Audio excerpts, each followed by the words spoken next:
7. 6. mesiaci.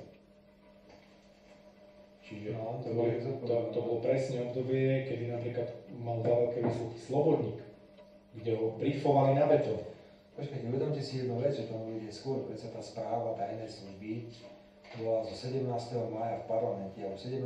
mája povedal Aláč, šéf SIS na schôdzi Národnej rady, že to, čo je napísané, je už procesne dokumentované nejakým objemom podposluchov. Takže to bolo skôr, to je podľa mňa nejaký apríl, maj.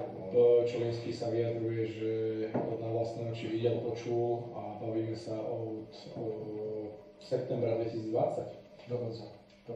To bolo hneď po zadržaní. Oni museli, keď zobrali Maka, ktorý bol vtedy príslušníkom SIS musel automaticky spustiť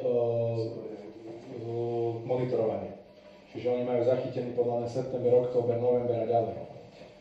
A ten Čolinský to musel zberať najprv, aby mohol vydierať a mal informácie, ale v nejakom momente v decembri po Beňových výpovediach sa to zlomilo a začal to používať už na svoju obranu.